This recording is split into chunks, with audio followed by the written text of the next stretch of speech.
At 2:13 a.m., Evelyn Carter sat alone in a New Orleans bar drinking bourbon like it was the last quiet thing she had left. She did not know the most feared mafia king in the city was watching her from the shadows.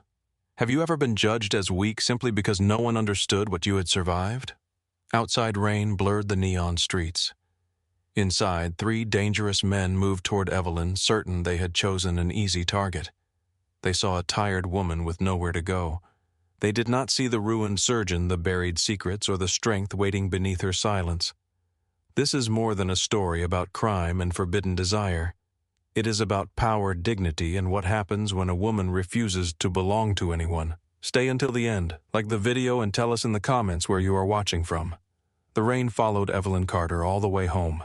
It slid down the windows of the streetcar, turned the glass into trembling silver, and washed the French Quarter behind her, until the city looked less like a place and more like a memory she could not hold still. She sat alone near the back, one hand wrapped around the strap of her worn leather bag, the other resting over the folded letter inside her coat. Final appeal denied. 3 words had managed to erase 5 years of waiting. The streetcar groaned through the sleeping city. Closed restaurants stood behind iron balconies. Neon signs flickered above empty sidewalks. Somewhere in the distance, a siren rose and faded. Evelyn watched her reflection in the dark window. A woman with damp hair, a woman with tired eyes, a woman who had once been called one of the most gifted trauma surgeons in Louisiana. Now, officially, she was nothing. She got off 3 blocks from her building and walked through the rain without opening her umbrella. The cold water soaked her sweater and flattened loose strands of hair against her face. She welcomed the discomfort. It gave her something immediate to feel. Her building stood on a narrow street in mid-city, pressed between a pawn shop and a laundromat that had been closed for years. The brick exterior was cracked. One upstairs window was covered with plywood. A faded sign still promised same-day washing, even though no machine inside had worked since before Evelyn moved in. To anyone passing by the place, looked abandoned. That was the point. She unlocked the side door, stepped into darkness, and waited. 3 seconds. No movement. No unfamiliar breathing. No weight shifting on the old floorboards. She locked the door behind her. The narrow hallway smelled of bleach dust and damp plaster. Evelyn removed her wet coat and hung it from a nail. Then she pressed her palm against a loose panel beside the utility closet. A hidden latch clicked. The wall opened inward. Warm light spilled up from the staircase below. Maya Ortiz stood at the bottom wearing blue scrubs beneath an oversized cardigan. Her black hair was tied into a hurried knot, and exhaustion had carved shadows beneath her eyes. "You were gone a long time," Maya said. "I needed a drink. You smell like you needed several. One was enough." Maya studied her face, then noticed the envelope in Evelyn's hand. The board answered. Evelyn descended the stairs. The clinic stretched beneath the old laundromat in a series of low rooms divided by curtains and salvaged shelving. Nothing matched. Metal cabinets came from a school auction. The examination beds had been donated by a retired veterinarian. The heart monitor in the corner needed a sharp tap before it agreed to work. Still, everything was clean. Every instrument had a place. Every bottle was labeled. Every surface carried the quiet discipline of Evelyn's hands. A teenage boy lay asleep behind the nearest curtain. His name was Luis Mendoza. He was 17, though his work record said 21. 6 hours earlier, a broken steel bracket had torn open his thigh at a river warehouse. His employer had left him near a bus stop rather than risk questions at a hospital. Maya held out her hand. Evelyn gave her the envelope. Maya read it without speaking. The hum of the old refrigerator filled the silence. Finally, Maya looked up. "I am sorry." Evelyn placed her bag on the counter. "Sorry does not change the ruling." "No, but it means you are not carrying it alone. I have been carrying it alone for 5 years. That was your choice." Evelyn glanced toward Luis. His breathing remained steady. That boy nearly bled to death tonight because his employer cared more about a shipping deadline than his life. Maya folded the letter carefully. "And you saved him." "I stopped the bleeding. You repaired the artery. With equipment older than he is. You still did it." Evelyn washed her hands at the sink. The water ran pink for a moment from the blood that had dried beneath her nails. Maya watched her. "You could leave New Orleans." Evelyn did not answer. You could go somewhere no one knows your name, Maya continued. A private clinic, a research center, another country. No hospital will touch me. You do not know that. I do. You were cleared of negligence in the civil review. The licensing board still called me reckless. You refused to falsify a report. The report is sealed. You know what happened. Evelyn dried her hands. That did not matter when they took my license. Maya lowered her voice. You were trying to protect a patient. I was trying to protect the hospital from killing another one. The words came out sharper than Evelyn intended. Luis stirred behind the curtain. Both women went still. When his breathing settled again, Evelyn turned away. 5 years had passed, but the operating room returned to her with perfect clarity whenever she allowed herself to remember. The white lights, the smell of cauterized tissue, a monitor screaming as blood pressure collapsed, the surgical mesh that should have been sterile, the infection no one wanted documented, the hospital administrator who entered the room afterward and placed a report in front of her. Sign it, Dr. Carter. State that the contamination was present before admission. Protect the institution. Protect yourself. Evelyn had refused. By the end of the month, 3 nurses changed their statements. 2 missing supply records suddenly appeared.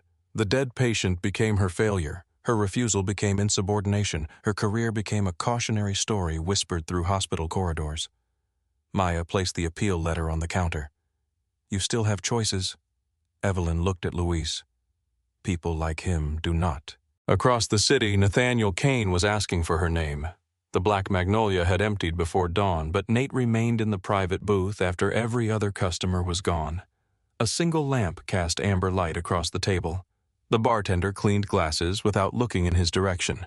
Marcus Reed returned carrying a thin black folder. That was quick, Nate said. You pay people to be quick. Marcus sat across from him. He was broad-shouldered, calm, and dressed in a dark suit that had seen more gunfire than formal dinners. A scar curved from the edge of his jaw toward his collar. He pushed the folder across the table. Evelyn Carter, 33, former trauma surgeon at St. Catherine Medical Center, graduated near the top of her class, completed residency before most people her age learned how to pay taxes. Nate opened the file. The first photograph showed Evelyn in a white coat. Her hair was shorter. Her expression was guarded even then. He turned the page. License revoked 5 years ago. For what officially gross negligence during emergency surgery. Nate read the summary. The language was polished, careful, and empty. Unofficially, Marcus leaned back. A patient died after receiving contaminated surgical material. Carter accused the hospital of falsifying supply records. What did the hospital say? That she mishandled the procedure and tried to blame equipment. Witnesses. 3 supported her at first. Then all 3 changed their statements. Nate looked up. Paid or threatened. By whom? That part gets interesting. Marcus removed a second document from inside his coat. 2 hospital executives received consulting payments through a medical distribution company called Delta Meridian Supply. Nate recognized the name. Victoria. Her people acquired the company 3 months before the surgery. Nate returned his attention to Evelyn's photograph. What was the patient's name? Thomas Bell. Nate's expression changed. Marcus noticed. You knew him. Not personally. Thomas Bell had been a federal informant gathering evidence against port officials connected to Victoria Hale. He was supposed to testify before a grand jury.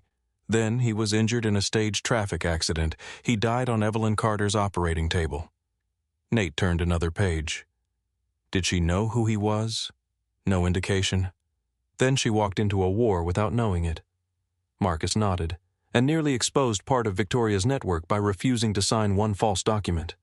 Nate studied the photograph taken outside the bar. Evelyn stood in the rain with her coat open and her face turned slightly away. She looked tired. She also looked like a woman who had survived being buried alive and decided not to mention it. Marcus watched him. You still think this is curiosity? Nate closed the folder. No. What is it? Recognition? Marcus gave him a doubtful look.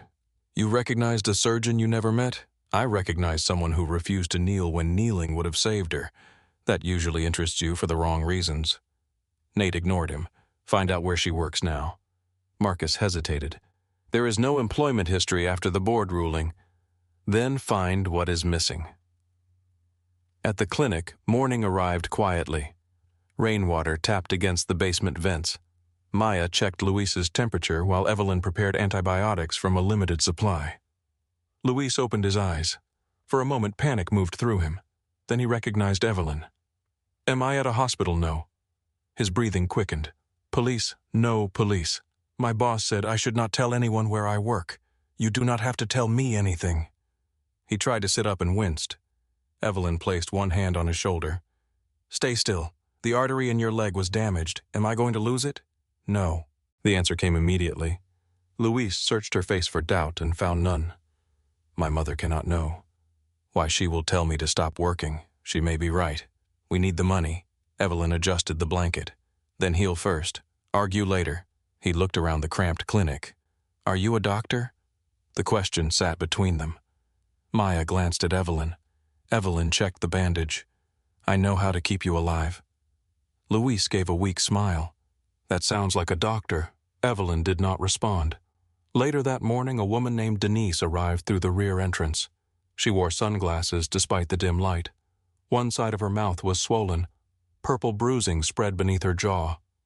Maya led her into an examination room. Denise kept glancing toward the door. "He said he would kill me if I left," she whispered. Evelyn crouched in front of her. Who? Denise shook her head. "I cannot say. You do not have to. He knows people, so do we." Maya looked at Evelyn but said nothing. Denise removed her sunglasses. Her left eye was nearly closed. Evelyn examined the swelling and checked her pupils. "Any dizziness? Yes. Vomiting once. Did you lose consciousness? I do not know." Evelyn's voice remained steady. "You may have a concussion. I want to monitor you here." Denise gripped the edge of the bed. "He will find me." Evelyn handed her a clean cloth. "There is a house in Algiers where he will not." "Who runs it?" "A woman who stopped asking permission to survive." Denise stared at her. "Why are you helping me?" Evelyn began cleaning the cut along her lip. "Because fear should not make your last decision for you." By noon, Marcus had found the clinic. He did not enter. He sat in a black sedan across the street and watched a man carrying a grocery bag knock twice, pause, then knock once more. The side door opened. The man disappeared inside. An hour later, a pregnant woman arrived with a child. Then an older musician with a cane. Then a dishwasher whose hand was wrapped in a blood-soaked towel. Marcus called Nate. "She is running an illegal clinic beneath an abandoned laundromat. Who does she treat anyone who cannot go somewhere official? Police know if they do, someone is being paid not to care." Nate stood at the window of his office overlooking the river. Cargo ships moved slowly through gray water. "Take her money." Marcus glanced at the envelope on the passenger seat. "You mean give her money? She will hear it differently. She may not take it. She needs supplies. That was not my concern. It should be." Marcus ended the call and crossed the street. Maya opened the door before he could knock a second time. "We are closed. I am not a patient. Then we are very closed." Marcus held up the envelope. "This is for Dr. Carter. There is no Dr. Carter here." Behind Maya, Evelyn appeared at the end of the hallway. "I am Evelyn Carter." Marcus looked at her. She looked different from the photograph. More tired, more real. He held out the envelope. "Mr. Kane would like to contribute to your work." Evelyn did not move. "Mr. Kane does not know my work. He knows enough. That is already too much." Marcus placed the envelope on a small table beside the door. "There is no request attached." "There is always a request attached." "Not this time." Evelyn walked forward, picked up the envelope and handed it back unopened. Marcus did not take it. She pressed it against his chest. "Tell Mr. Kane that money creates obligation. He said you might say that. Then he should learn to listen before sending it." Marcus finally accepted the envelope. "Anything else?" "Yes." Evelyn took a pen from the table and wrote across the back of Nate's note. "Make sure he reads that." Marcus returned to the Kane headquarters before sunset. Nate opened the envelope and found the money untouched. Then he turned over the note. "Money always creates an obligation, especially yours." Marcus stood near the desk. She was not impressed. Nate read the sentence again. "No. Should I send someone else? No more money?" Nate folded the note and placed it in the top drawer of his desk. She would burn it.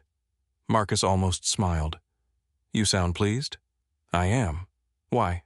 Because she understands exactly what I am, and still wrote back. Nate closed the drawer. That makes it an introduction. In the Garden District, Victoria Hale was already planning how to end it. Her mansion stood behind white columns and iron gates, untouched by the decay found in the neighborhoods where her business was done. Inside, candlelight reflected from old mirrors. Classical music played softly through hidden speakers. Victoria sat at the head of a long dining table. Daniel Cross occupied the chair to her right. He was handsome, precise, and trusted by nearly every man in Nate's organization. For 7 years, he had managed shipping routes, port schedules, and security rotations. For 8 months, he had been selling them. Victoria placed Evelyn's hospital file in front of him. Daniel opened it. The woman from the bar. The doctor from St. Catherine. You knew about her. I knew she was stubborn. Victoria lifted a glass of red wine. I did not know she was still useful. Daniel flipped through the documents. Kane had her investigated. He watched her humiliate Boone. Boone humiliates himself daily. He watched her with interest. Daniel looked up. That makes her leverage. Victoria smiled. It makes her a door. A door to what? To the only mistake Nathaniel Kane still makes. Daniel waited. Victoria took a slow sip. He believes control can protect him from grief. She slid a map across the table. A route near the river had been marked in red. Nate's convoy route. Daniel studied it. He is inspecting the port shipment Thursday night. And you are going to move him through the old service road. Marcus will question the change. Tell him the bridge is blocked. Daniel leaned back. You want Kane dead, I want him wounded. That is less predictable. Not if he believes every private clinic in the city is compromised. Daniel understood. You want him to find Carter. I want him desperate enough to trust the one doctor outside the system. And then Victoria looked toward the rain, streaking the windows. Then I erased 2 unfinished problems at once. Thursday arrived under low black clouds. Nate's convoy left the port after midnight. 3 vehicles moved along the river road. Marcus rode in the lead car. Daniel sat beside the driver in the second. Nate occupied the rear seat reading a shipping report beneath the pale glow of an overhead light. The radio crackled. Daniel's voice came through. Bridge access is blocked. We are switching to the east service road. Marcus answered immediately. That route is exposed. Port security says the main road is under inspection. Nate looked up. Who ordered the inspection? Daniel hesitated less than a second. Harbor Authority. Nate watched the reflection of passing cranes in the window. Marcus. I heard it. The lead vehicle turned. The convoy followed. Rain hammered the roofs as they entered the narrow service road between abandoned warehouses. Broken streetlights left long sections in darkness. Nate closed the report. Stopped the convoy.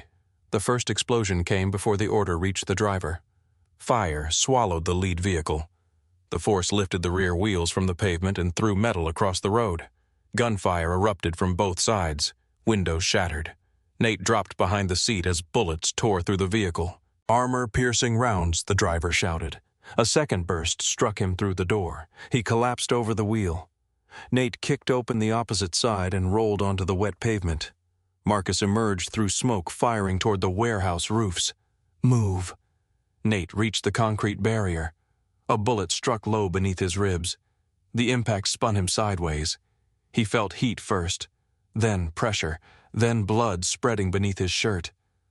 Marcus saw him fall. Nate. Another explosion ripped between them. A wall of flame rose across the road. Nate pushed himself upright and staggered toward a drainage channel behind the warehouses. Bullets struck concrete inches from his head. He dropped into the channel and crawled through black water. Behind him, men shouted. He could not tell whose voices belonged to his people. His phone was gone. His weapon held 4 rounds. Blood poured through his fingers. Every clinic connected to his organization could already be compromised.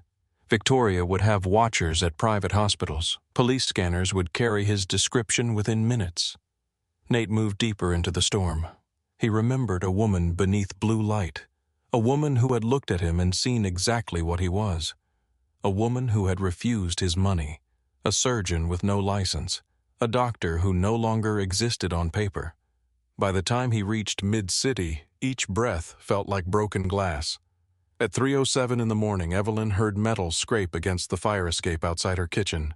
She opened the window. Nathaniel Kane collapsed against the railing, one hand pressed to his bleeding side. His face had gone gray. Rainwater ran through his hair and down the sharp line of his jaw. Evelyn caught him before he fell. His fingers closed around her wrist with the last of his strength. "Before you shut the window," he whispered, "you should know Hale already knows your name." Then his body went limp in her arms. Evelyn caught Nathaniel Kane before his head struck the metal railing. For one suspended second, his weight pulled both of them toward the rain-soaked fire escape. Then instinct took over. She locked one arm beneath his shoulders, braced her feet against the kitchen floor, and dragged him through the window. His boots hit the tile first, then his knees. Then the rest of him collapsed against her. Blood spread across the front of his shirt in a dark, widening stain. Evelyn lowered him onto the floor and pressed 2 fingers against the side of his neck. His pulse was fast and weak. Too weak. "Maya." Her voice cut through the apartment. The bedroom door opened almost immediately. Maya appeared wearing sweatpants and an old hospital shirt, her hair loose around her face. She stopped when she saw the man on the floor. For half a breath, neither woman spoke. Then Maya said, "Tell me that is not Nathaniel Kane. Get the trauma bag." "Evelyn, now!" Maya moved. Evelyn pulled a pair of scissors from the kitchen drawer and cut through Nate's soaked shirt. The fabric peeled away from a body marked by old scars and fresh blood. A bullet had entered beneath his right ribs. There was no bullet wound in the center of his back, but a ragged exit wound sat closer to his side, through and through. That was good. The amount of blood was not. Nate stirred beneath her hands. His eyelids opened halfway. "You brought me inside. You were unconscious. That is not an answer. It is the only one you are getting." His mouth curved faintly, but the expression vanished when Evelyn pressed a folded towel against the wound. Pain tightened every line of his face. "Can you breathe?" "Yes." "Deeply?" "No." "Any numbness?" "No." "Dizziness?" "I am lying on your kitchen floor." That was not the question. "Yes." Maya returned, carrying the trauma bag, IV fluids, sterile packs, and a portable monitor. She set everything down and looked at Evelyn. "We cannot do this here. We do not have time to move him. He needs imaging. He will not survive a trip to the hospital if someone is watching the roads." Maya glanced at Nate. His eyes had closed again. "You believe him, I believe the blood." Evelyn tore open a sterile packet and pulled on gloves. "Maya, lock the clinic. There are patients downstairs. Move Denise and Luis to the second site. Luis cannot walk. Then use the laundry cart and keep pressure off his leg." Maya stared at her. "You want me to roll an injured teenager through an alley in a laundry cart while the city's most dangerous man bleeds upstairs?" "Yes. That is the worst sentence you have ever said to me. It is still the safest plan." Maya looked toward Nate again. "If this goes wrong, every person in this building becomes a target." Evelyn met her eyes. "I know." The silence between them carried 5 years of shared risk. Maya finally nodded. "I will move them. Take the rear passage. No phones, no lights in the alley. What about you? I am staying." "Of course you are." Maya grabbed the clinic keys and headed for the door. Before she left, she turned back. "Do not let him die." Evelyn looked down at Nate. That was already the plan. The apartment became an operating room in less than 4 minutes. Evelyn cleared the kitchen table with one sweep of her arm. Plates shattered on the floor. Mail slid beneath a chair. She pulled a plastic covering from a cabinet, spread it across the table, and rolled Nate onto it. His skin was cold. His breathing had become shallower. She inserted an IV into his arm and opened the fluid line. Nate opened his eyes again. "What are you giving me, saline?" "No sedative." "You lost too much blood. That sounds unpleasant." "It will be." He watched her prepare the instruments. "You always comfort patients this way, only the difficult ones." "Then I am honored." Evelyn cut away the remaining fabric around the wound and cleaned the blood from his side. The bullet path appeared to have missed the liver. His abdomen was firm but not rigid. No obvious sign of catastrophic internal bleeding. Still, one damaged vessel could kill him quietly while she worked. She pressed around the wound. Nate's hand closed around the edge of the table. "Tell me where the pain changes. It hurts everywhere. That is not useful. His eyes found hers, closer to the back. Evelyn shifted her fingers. There. His jaw tightened. Yes. She looked toward the portable monitor. His blood pressure was low. His heart rate continued to climb. Maya, she called. No answer. The clinic door below slammed shut. Then silence. Evelyn returned her attention to Nate. I need to close the bleeding vessel. Do it. I may have to enlarge the wound. Do it. You may pass out. I have done that already. She reached toward the tray. Nate moved suddenly. His right hand slid toward his hip. Evelyn caught his wrist. A knife handle was visible beneath his belt. She pulled his own pistol from the back of his waistband and pressed it against his forehead. Nate went still. Rain struck the windows. The monitor beeped beside them. Evelyn leaned close enough for him to see that her hand was steady. If you reach for another weapon while I am working, I will assume you intend to use it. I was moving the knife away from your hand. You could have spoken. You do not seem interested in conversation. I am interested in keeping you alive. That almost sounded personal. It is professional. You are not licensed. The barrel pressed more firmly against his skin. Keep talking and I may remember that. A flicker of amusement passed through his eyes. Then pain pulled him under again. Evelyn lowered the pistol, placed it within reach, and began. She opened the wound, carefully suctioned the blood, and searched beneath layers of torn muscle. Her hands remembered what the state board had declared she no longer had the right to do. Clamp, suction, light, pressure. The kitchen disappeared around her. There was only tissue, blood, breath, and time. A small vessel had been torn along the bullet path, not large enough to kill him instantly, large enough to drain him over several hours. Evelyn clamped it. The bleeding slowed. She tied it off and checked the surrounding tissue for damage. Nate stirred. His voice was rough. Did you find it? Yes. Can I move? No. Can I speak? I cannot stop you. That sounds like permission. It was resignation. She irrigated the wound. His fingers tightened against the table. You are enjoying this. I am sewing your insides together in my kitchen. You avoided the question. Evelyn glanced at him. Pain makes you talk too much. Silence makes you nervous. Nothing in her hands changed, but the words landed. Nate noticed. He had the instinct of a man who studied every weakness in the room. Evelyn returned her attention to the wound. You said Hale knows my name. She has known it for years. Evelyn stopped. Only for a fraction of a second. Nate saw it. How I found your hospital file. You had me investigated. Yes. Her eyes lifted to his. The pistol remained on the counter within reach. You followed me. I asked for information. That is the same thing to men like you. No. What is the difference? Following is personal. And this was not. Nate did not answer. Evelyn resumed stitching. Why did Hale have my file? The patient who died on your table was a federal informant. The thread paused between her fingers. What Thomas Bell was collecting evidence against companies connected to Victoria Hale.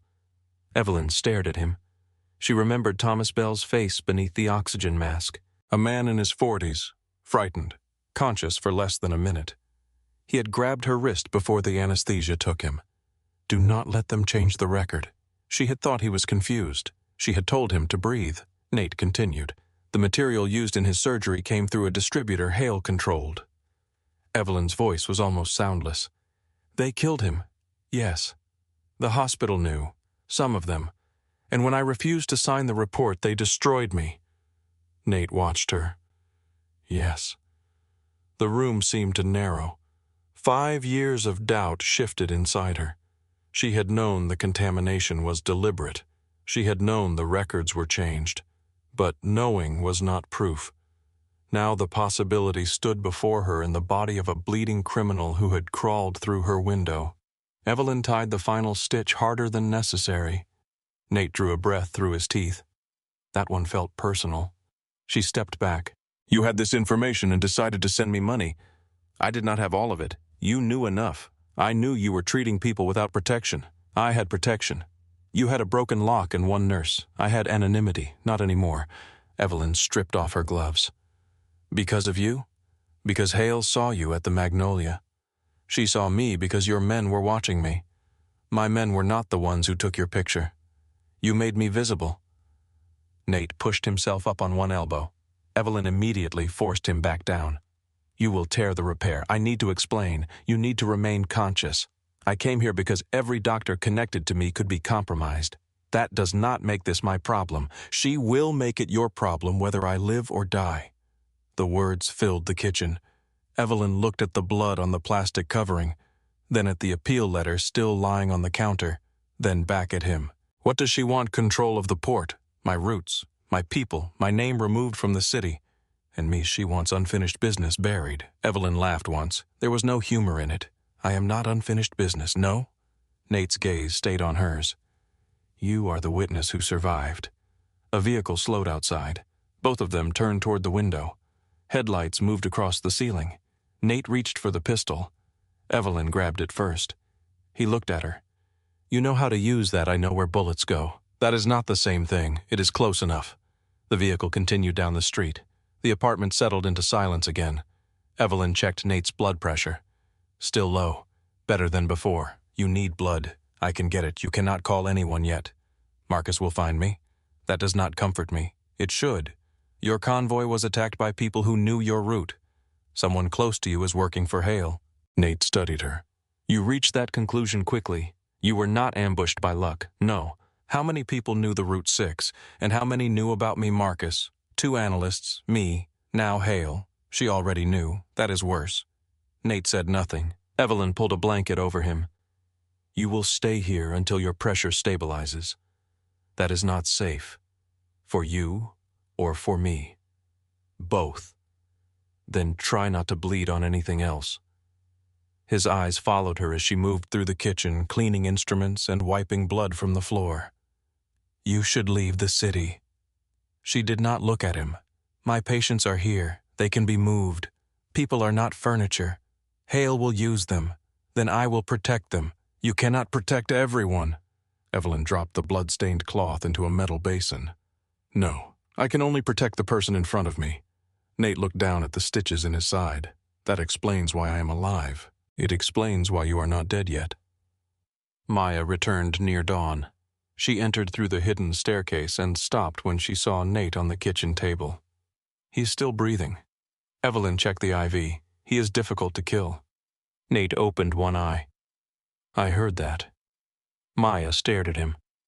You are supposed to be unconscious. I rarely do what I am supposed to do. That explains the gunshot. Evelyn almost smiled. Maya noticed the blood on the floor and the tray of instruments. How bad through and through? Small vessel damage. I repaired it. Internal bleeding. No clear sign, but we need to monitor him. Maya checked the monitor. Luis and Denise are safe. Where secondary site? Anyone see you leave? Maya looked at Nate. What happens when his people arrive? Evelyn answered before he could. No weapons downstairs. Nate turned his head toward her. That may not be practical. It is not a negotiation. My people are armed. My patients are afraid of armed men. They should be afraid of the men looking for me. They are already afraid of enough. Nate's eyes narrowed. You believe you can set rules for me? In my clinic, yes. A long silence followed. Maya looked between them. Nate finally said, No weapons downstairs.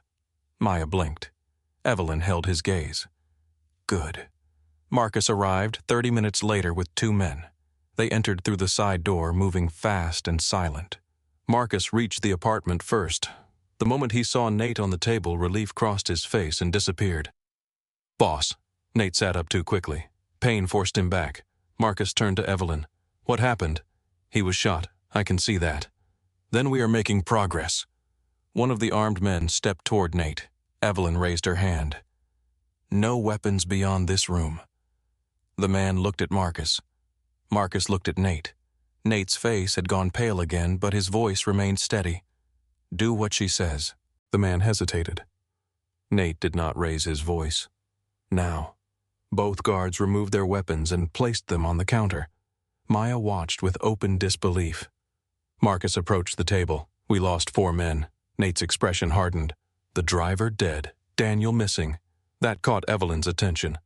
Missing or unaccounted for, Marcus looked at her. Who are you, the person who kept him alive? Nate answered. Missing means we do not know. Evelyn crossed her arms. Then assume he chose not to be found. Marcus's jaw tightened. Daniel has been with us 7 years. That tells you how long he had access. It does not tell you he is loyal. Marcus took one step toward her. Nate's voice stopped him. She is right. Marcus looked at Nate. You believe Daniel gave up the route. I believe someone did. We should move you. Evelyn shook her head. Not yet. Marcus turned on her. This building is compromised. So is every place you control. Our safe houses are secure. Your convoy was secure. Marcus did not answer. Nate watched the exchange with a faint, exhausted interest. Evelyn continued. He cannot travel until his pressure improves. Moving him now could reopen the vessel. How long? 12 hours if nothing changes. Marcus looked at Nate. We do not have 12 hours. A sharp crack exploded through the kitchen. The glass jar beside Evelyn shattered. Nate moved before anyone else understood the sound. He grabbed Evelyn around the waist and pulled her to the floor. A second bullet tore through the wall where her head had been. Sniper Marcus shouted. The guards reached for the weapons on the counter. Evelyn pressed herself against the floor and studied the broken glass. The first bullet had entered from the east window. The second struck at a lower angle. Building across the alley, she said. Marcus looked at her. How do you know 4th floor or higher? Another shot punched through the cabinet. Nate reached for his gun. Evelyn grabbed his wrist. You can barely stand. I can still shoot. And I can still think. She crawled toward the stove, reached up and turned one of the gas knobs. Maya stared at her. What are you doing, creating confusion? Evelyn let the gas flow for 3 seconds, then shut it off and struck the fire alarm mounted beside the hallway. A piercing bell screamed through the building. Below them, doors opened.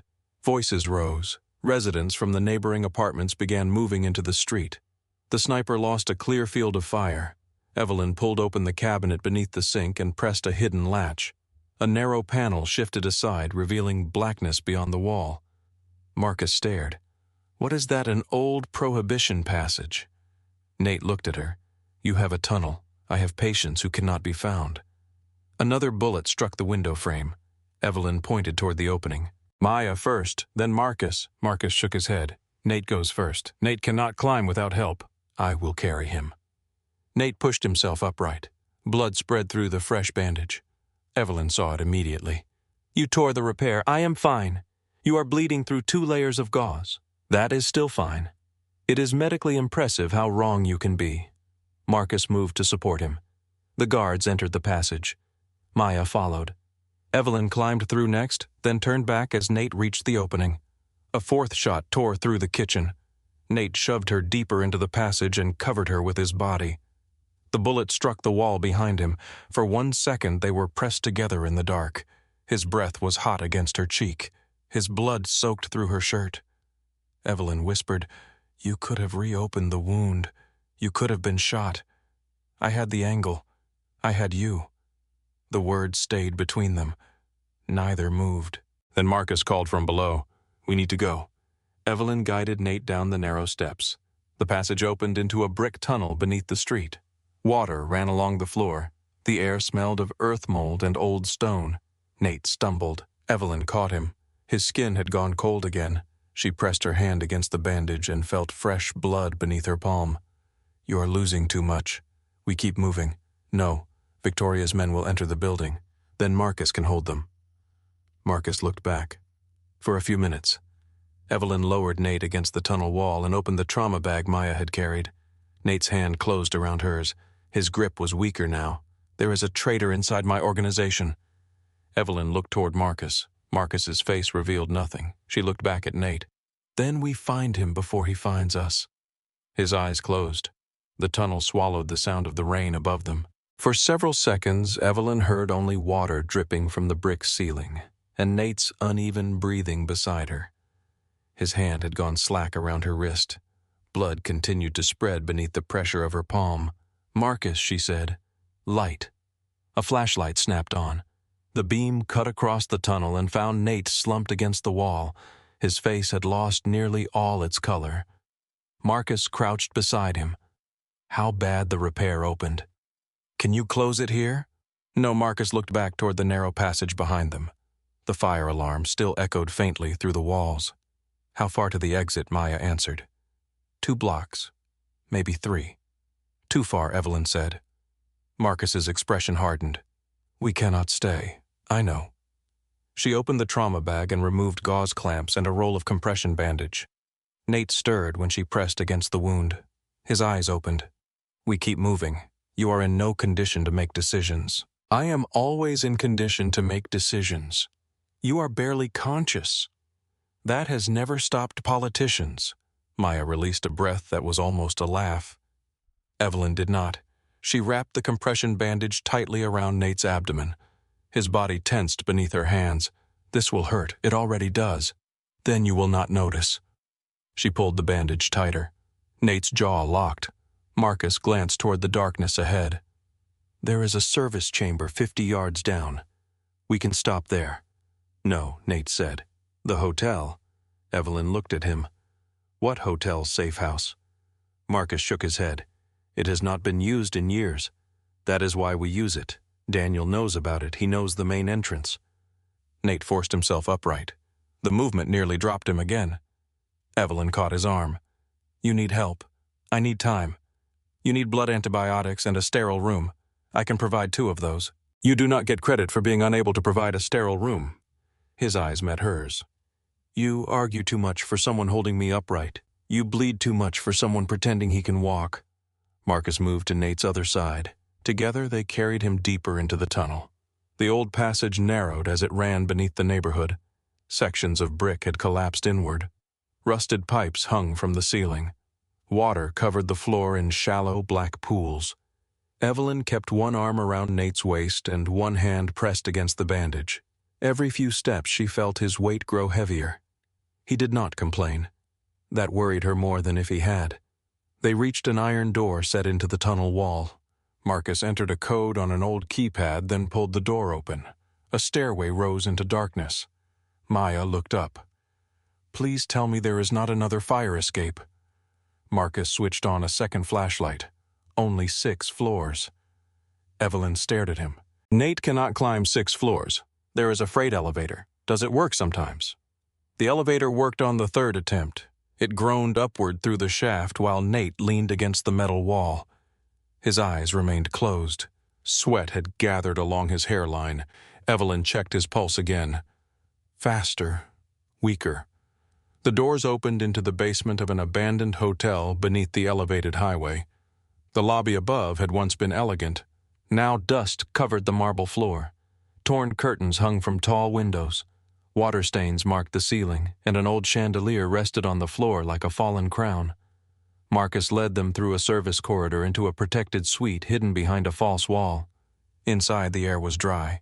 A generator hummed beneath the floor. Medical supplies filled one cabinet. Weapons filled another. Evelyn looked at both. Of course. Marcus ignored her. He cleared a long table while Maya turned on every light. Nate lowered himself onto the surface. Evelyn cut away the blood-soaked bandage. The wound had reopened along the deeper repair. She looked at Marcus. I need compatible blood. Type O negative would be safest. Marcus pointed toward a refrigeration unit. There should be emergency bags.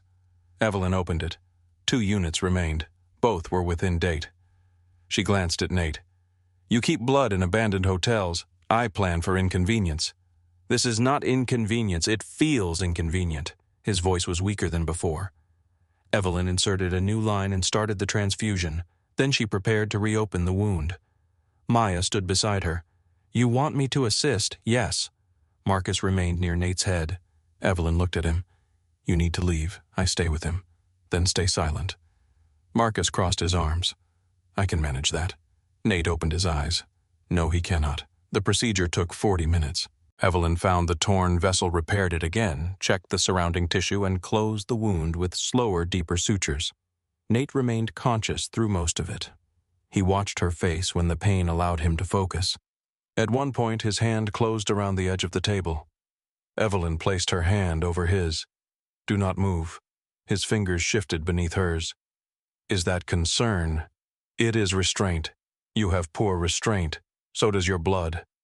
Maya hid a smile behind her mask. Marcus looked away. When Evelyn finished, Nate's blood pressure had begun to rise. She cleaned the instruments and stepped back. He needs rest. Marcus nodded.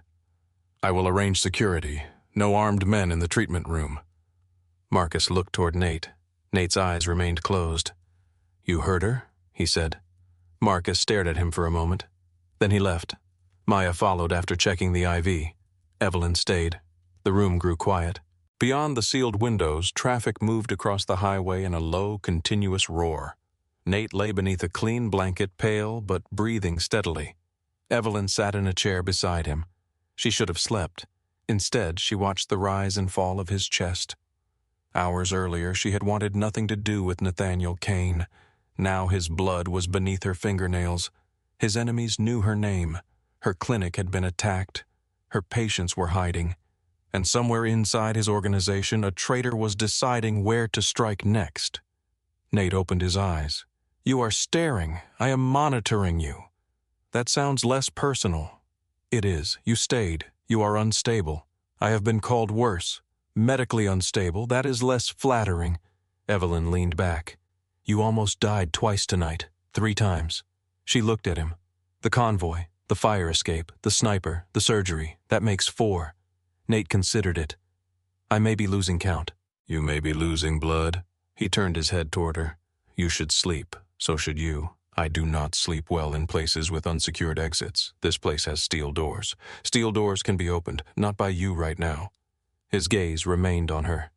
"You are angry. My clinic is gone. I will replace it." The words came too quickly. Evelyn stood. "There it is. What the answer you use for everything." Nate pushed himself higher against the pillow. "You need a place to work. I had one. It was compromised. Because your war entered it. I can buy another building. You still think everything can be replaced. Buildings can. Patients cannot. I did not say they could. You did not have to." Nate's expression hardened. "I did not bring the sniper. You brought the attention. Hale already knew who you were. She had a file. She did not have my address. She would have found it. You do not know that." "No," Nate said. "I know, Victoria. And I know men who tell themselves harm was inevitable because it saves them from admitting they caused it." The room went still. Nate looked away first. For several seconds, the highway noise filled the silence. Then he said, "My brother was 16 when they took him." Evelyn did not move. Nate's voice had changed. The steel remained, but something beneath it had cracked open. "My father controlled the docks before me. He believed fear was more reliable than loyalty. When one man betrayed him, he punished the man's entire family." Evelyn returned slowly to the chair. "What happened to your brother? The family took him from school." Nate stared at the ceiling. "My father refused to negotiate. He said weakness would spread if anyone believed we could be forced to bargain. And your brother, they found him in the river 2 days later." Evelyn said nothing. Nate continued. "My father called it the price of power." His hand tightened against the blanket. "I called it murder. How old were you? 20. What did you do?" "I waited 3 years." There was no pride in his voice. "Then I took everything from him. His organization, his name, his men, his home, and his life." Nate looked at her. "Yes." Evelyn held his gaze. "You became what he was. I became what could survive him. That is not the same answer. It is the only one I have." Evelyn glanced toward the reinforced door. "So now you control every road, every building, every person close to you. If I know where the danger is, I can stop it. You did not stop the convoy." His face tightened. "No, you did not stop the sniper. No, you cannot control every door. I can control enough." Evelyn leaned forward. "That is not protection, Nate. It is a cage with better furniture."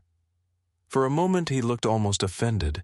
Then his eyes moved around the abandoned suite. "The furniture is not especially good." A reluctant smile touched her mouth. It vanished quickly. "You understand what I mean. Yes, do you agree? No, at least you are honest. That has not always served either of us." Evelyn thought of Thomas Bell.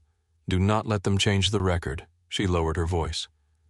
"Why did you tell me about him? You deserve the truth. You said truth does not protect anyone. It does not. Then why give it to me?" Nate looked at her. "Because power without truth is only another lie." The words stayed with her. Before she could answer, Marcus entered. His face carried the controlled tension of bad news. "We found the sniper." "Alive?" Nate asked. "No. Identification. A Hale contractor from Texas. No phone, no documents except a keycard."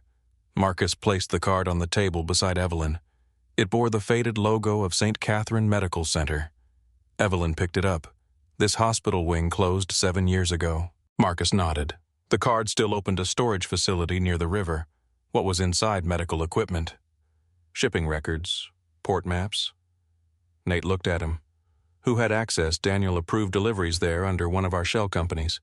Evelyn turned the card over in her hand. He worked with medical suppliers. Marcus looked at her. Before he joined us? Nate's eyes sharpened. Which company? Delta Meridian. The same company connected to the contaminated materials. Evelyn stood. Daniel did not just betray the convoy. He was part of the hospital network. Marcus shook his head. He handled transportation. That does not prove he knew what was in the shipments. It proves he had access to the records that disappeared. Marcus stepped closer. You are accusing a man who saved Nate's life twice. People do not betray 7 years of trust in a single night. They build access slowly. He was family. Evelyn met his anger without moving. That tells you how much damage he can do. It does not tell you he is innocent. Marcus's jaw tightened. Nate spoke before the argument could grow. Find him. Marcus looked at Nate. You believe her? I believe the pattern. Marcus glanced at Evelyn again. Then he nodded and left. Nate watched the door close. You made an enemy. I have had worse. Marcus does not forgive easily. Neither do I. Nate's eyes moved toward the key card in her hand. What do you remember about Delta Meridian boxes? Boxes. The hospital changed suppliers 3 weeks before Thomas Bell arrived. New packaging, new serial codes. We were told it was a cost decision. Did you keep anything Evelyn thought back? The original label from the mesh, where I hid it in my apartment after the board started collecting records. Nate's expression changed. Was it in the clinic number where in a safe deposit box under Maya's name? For the first time since the tunnel, something close to hope entered the room. If the serial number matches Hale's shipment records, it ties Victoria to the hospital. It ties the supplier to the material. We still need proof she ordered the substitution. Nate looked at the keycard. Daniel may have it. Hours later, the hotel became a temporary command center. Marcus filled the lobby with a small group of men he still trusted. Phones were placed inside metal containers to prevent tracking. Paper maps replaced digital screens. Evelyn stood over a table covered with convoy routes, warehouse manifests, and security schedules. Maya entered carrying coffee and antibiotics. She set a cup in front of Evelyn. You have not slept, neither have you. I am not pretending to be functional. Evelyn took the cup. Luis stable. The second clinic cannot keep him much longer. He needs imaging. I know. St. Catherine has the equipment. Maya stared at her. You cannot be serious. It is the closest trauma center. It is also the hospital that destroyed your life. Luis does not care about my history. He has no papers. We can use an alias. And when they asked for identification, Evelyn looked toward Nate, who was speaking quietly with Marcus across the room. I may know someone who can solve that. Maya followed her gaze. No, he has access. That is exactly the problem. Luis needs care, and Kane will expect something. Evelyn remembered the generator he had tried to buy for the clinic, the money she had returned, the control in every offer. Then she remembered him lying on the kitchen floor telling her the truth about Thomas Bell when silence would have been safer. I will make the terms clear. Maya lowered her voice. You are getting close to him. I saved his life. That is not what I said. Evelyn looked away. Maya studied her. He is dangerous. I know. He is not dangerous in the distant way people on television are dangerous. He is dangerous in the way that enters a room and changes every choice inside it. I know. And you are still looking at him like that. Evelyn's eyes returned to Nate. Like what? Like you are trying to decide whether he is a wound or a weapon. Evelyn took a drink of coffee. He may be both. She approached the table.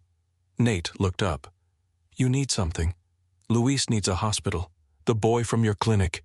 Yes. What kind of care, imaging, vascular monitoring, and possibly another procedure, I can arrange it. Privately, yes. No police, yes. No immigration questions, yes. No debt. Nate paused. Marcus looked between them. Nate said no debt. Evelyn waited. He understood what she needed. No favor, he added. No obligation. No claim on you or the boy. Marcus raised one eyebrow but remained silent. Evelyn nodded. St. Catherine. Nate's expression hardened. That is not safe. It has the right surgical unit. It is connected to Hale. Then use your power. The challenge was deliberate. Nate heard it. He reached for a secure phone. What name, Luis Moreno? That is not his surname. It is now. Nate made the call. He spoke for less than a minute. When he finished, he looked at Evelyn. A private admission has been arranged. The hospital director believes Luis is the nephew of a foreign diplomat. Maya stared at him. That was fast. Nate placed the phone down. Power is useful when pointed correctly. Evelyn met his eyes. Remember that. Luis entered St. Catherine under the false identity before sunset. 2 hours later, Maya received confirmation that he was stable and no further surgery was needed. She read the message aloud. Relief moved through Evelyn so sharply that she had to sit down. Nate watched from across the suite. When Maya left to rest, he approached. He is safe. For now. You always add those words. They are usually true. Nate sat opposite her. The movement pulled at his wound, but he hid it poorly. Evelyn noticed. You should be lying down. I have been lying down for most of the day. You were shot. You have mentioned it. You keep forgetting. I remember every time I breathe. She leaned forward to check the bandage. Nate caught her wrist gently, not to stop her, only to hold it. Evelyn looked at his hand, then at him. The first night I saw you, he said, I thought I wanted to own the thing I could not understand. Her expression hardened. That is not romantic. It was not meant to be. Then what changed? I watched you treat strangers as if their lives mattered more than your safety. They did. You refused my money. It was dirty. It was clean enough. There is no clean money in your world, no. His honesty unsettled her. Nate continued. I thought strength was something a man could keep close by controlling it. And now I understand that if I put you in a cage, you would burn it down with both of us inside. That still does not answer the question. His thumb moved once against her wrist. Luis is alive because you asked me to help, not because you owe me. Evelyn studied him. No performance, no demand, no hidden bargain she could see. The room felt smaller. Traffic moved beyond the sealed windows. Nate's hand remained around her wrist, loose enough for her to pull away. She did not. You are still dangerous, she said. Yes, you are still controlling. Yes, you think admitting it makes it acceptable. No. Then why are you looking at me like that because you are still here? The kiss happened before Evelyn made a decision she could name. She leaned forward and pressed her mouth to his. For 1 second, Nate did not move. Then his hand rose to the back of her neck. The kiss deepened with all the force both of them had been holding back. Anger, relief, exhaustion, recognition. Evelyn felt his restraint in the way he waited for her to close the distance again. He did not pull her closer until she chose it. When pain tightened his body, she broke away. His forehead rested against hers. This changes nothing, she whispered. It changes one thing. What? Now I know you lie when you say you feel nothing. Evelyn pulled back. I never said I felt nothing. You implied it. You assume too much. I investigate. That is not better. A faint smile touched his mouth. Then Marcus entered. The smile disappeared. Marcus carried a tablet and a blood-stained jacket. We found Daniel. Nate stood too quickly. Evelyn put a hand against his chest. Sit. Marcus waited until Nate obeyed. He was transmitting from a warehouse near the old medical district. We took him alive. Where is he downstairs? Nate's face became unreadable. Evelyn saw the change at once. The wounded man vanished. The king returned. Daniel sat tied to a chair in the hotel basement. One side of his face was swollen. Blood darkened his collar. Marcus stood behind him. Nate entered with Evelyn beside him. Daniel looked at her and smiled weakly. The doctor. Evelyn said nothing. Nate stopped a few feet away. How long Daniel looked toward Marcus. No one moved. 8 months. Marcus's hand tightened into a fist. Nate's voice remained calm. The convoy. Yes. The sniper. I gave Victoria the clinic address. Evelyn felt the words like a blow. Nate did not look at her. Why? Daniel laughed once. Because loyalty does not pay for a future. I gave you a future. You gave me a chair near your table. You wanted mine. I wanted one that was mine. Nate stepped closer. Daniel's smile faded. Evelyn watched the violence gather in Nate's stillness. She understood then that his anger did not shout. It became quiet enough to kill. She touched his arm. Nate did not turn. "Ask about the hospital," she said. Daniel's eyes shifted toward her. Evelyn stepped forward. "Delta Meridian." Daniel said nothing. "You moved the contaminated surgical supplies." His face answered before his mouth did. Evelyn's stomach tightened. "Thomas Bell," she said. "You knew what was inside the shipment." Daniel looked down. "Victoria said the material would cause complications. She did not say he would die. You changed the serial records. Yes, you helped them blame me. I delivered the files." The basement disappeared around Evelyn. 5 years of humiliation stood in front of her wearing a blood-stained shirt. She wanted to strike him. Instead, she asked, "Where are the originals?" Daniel looked at Nate.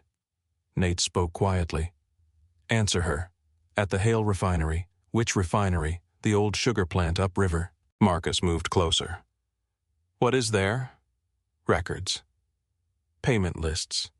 Port accounts. Insurance against hospital executives and city officials." Evelyn's heart began to pound. "Victoria kept the surgical reports." Daniel nodded. "She keeps everything. Why leverage?" Nate looked at Marcus. "Secure the refinery." Daniel laughed. "You cannot." Nate turned back. "Why Victoria moved her people there yesterday." Daniel looked at Evelyn. "She knows the boy entered St. Catherine. The air left Evelyn's lungs." "What did you say she has his admission identity?" Marcus grabbed Daniel by the shirt. "How hospital security sends her every flagged record." Nate's voice cut through the room. "Marcus." Marcus released him. Daniel coughed. "She will expose the boy before sunrise unless Evelyn goes to the refinery." Evelyn stared at him. "Alone?" "Yes." Nate stepped between them. "No." Daniel looked almost relieved. "That is what she expected you to say." Back upstairs, Nate spread the refinery plans across the table. "We attack from the river." Evelyn shook her head. "She will expect that. Then the West Road. She will expect that too. She has a child's life in her hands. She has your anger in her hands." Nate looked at her. "I am angry." "Then she already controls you." The words landed hard. Marcus placed photographs of the refinery beside the plans. The abandoned sugar plant stood near the river beyond the city, surrounded by marshland and rusted storage tanks. Old processing towers rose over a maze of pipes and freight corridors. Evelyn studied every image. St. Catherine had used part of the refinery as an emergency medical storage site after a hurricane. That explained the hospital keycard, the supplies, and the archived records. She traced one finger along the building plan. "What is this?" Marcus looked. "Old treatment rooms. And this corridor, freight access. It connects to the processing floor." Nate watched her. "What are you thinking Victoria believes saving people makes me weak? It makes you predictable." Evelyn looked at him. "No, it makes her predictable." She studied the entrances again. "Victoria does not trust anyone to finish what she considers personal. She will be there." Marcus nodded slowly. "She likes witnesses. She wants me frightened before she kills me." Nate's face hardened. "You are not going alone. I will enter alone." "No, she must believe she controls the room." "No." Evelyn stepped closer. "You said power without truth is another lie. Here is the truth. If you storm that refinery, Victoria exposes, Luis destroys the records and disappears. I will not use you as bait. You are not using me. She is." Evelyn tapped the center of the plan. "She thinks I am the bait." Nate's eyes remained on her. "What are you?" Evelyn unfolded the full refinery map across the table. "The trap." The words settled over the table. Nate looked down at the refinery map, then back at Evelyn. The hard lines of his face revealed nothing, but she could see the argument forming behind his eyes. "No," he said. Marcus leaned against the edge of the table. "She has a point." Nate turned toward him. Marcus lifted one hand. "I said she has a point. I did not say I liked it." Evelyn traced the route through the center of the refinery. Victoria expects Nate to attack from the river or the West Road. She expects armed men, loud engines, and enough force to make her feel important. She will have both approaches covered, Marcus said. She will also have someone watching the hospital records, Evelyn continued. If Luis disappears from St. Catherine before I arrive, Victoria knows we are moving against her. Nate's voice remained cold. So we leave him there, only on paper. Maya looked up from the photographs spread across the table. You want to move him without changing the system? Yes. How Evelyn looked toward Nate. You control people at the hospital. I control access, he said. Not everyone. That is enough. She pointed to an old service wing on the refinery plan. This section was used for disaster storage. If Victoria kept medical records there, she probably also kept supplies. Marcus studied the map. Why does that matter? Because abandoned medical rooms still have oxygen lines, sterilization equipment, and emergency power connections. Hospitals do not remove everything when they close a temporary site. They seal it and forget it exists. Nate understood first. You want to enter through the treatment wing. Victoria wants me alive long enough to watch me fail. She will let me get close. And once you are inside, I keep her talking. No. Evelyn looked at him. You asked what I was. That is the answer. You are not walking into a refinery full of armed men with a conversation as your protection. I will not be unarmed. Nate's eyes dropped to her hands. You mean a gun. I mean knowledge. That is not enough. It was enough to keep you alive. His expression tightened. That was different. Because you were the one bleeding, because I was there. And you will be there tonight. Silence passed between them. Nate stepped away from the table and walked toward the dark window. Beyond the glass, the highway lights moved like distant sparks. Evelyn watched his reflection. You cannot control this by locking me in a room. I know. Do you? Yes, then stop trying. He turned slowly. I am trying to keep you alive, and I am trying to recover the evidence that can destroy the people who murdered Thomas Bell, ruined my life, and threatened a boy under my care. You think that means I should let you walk into Hale's hands? I am not asking permission. The room went still. Marcus glanced toward Maya. Maya stared at the map as if it had suddenly become fascinating. Nate crossed the distance between himself and Evelyn. He stopped close enough that she could see exhaustion beneath the anger in his eyes. If you enter that building, you follow the plan. I helped create the plan. You follow it. I heard you. That was not agreement. It is the closest you are getting. His jaw tightened. Then he looked at Marcus. Prepare 2 teams. River access and eastern drainage line. No radios once we are within a mile. Marcus nodded. What about the west road? Make it look occupied. Evelyn returned to the map. Victoria will expect decoys. She will still have to watch them. Nate pointed to the old treatment wing. You enter here. There is probably a security door. We have the hospital key card. It may not work after all these years. Maya placed the card on the table. Then we should test it. Marcus looked at her. How do you suggest doing that without visiting the refinery? Maya picked up her phone. St. Catherine used the same emergency access system in 3 temporary sites after Hurricane Isaac. If this card belongs to that network, I may be able to test the code against an archived hospital lock. Nate frowned. You can do that. I worked there for 12 years. Evelyn looked at her. You never mentioned access to archived locks. You never asked me to break into an abandoned sugar refinery. Maya left the room with the key card. Marcus studied the map again. What happens after Evelyn reaches Victoria? Evelyn answered. She will take me to the records. Why? Because she wants me to see the truth before she destroys it. That is an assumption. It is vanity. Nate looked at her. You understand, Victoria. I understand people who need their victims to know they won. Marcus tapped the processing floor. She may kill you before showing you anything. Then she loses the reason she invited me. She did not invite you, Nate said. She threatened a child. That is an invitation in her language. Nate's hand closed over the edge of the table. Evelyn placed her palm over his. His fingers remained tense beneath hers. We do this carefully, she said. He looked down at their hands. Then he nodded once. Maya returned 20 minutes later. The card is active. Marcus looked surprised. How the hospital never removed the credential from the old system. Someone has been renewing it every year, Daniel Evelyn said. Or Victoria, Nate replied. Maya placed the key card beside the map.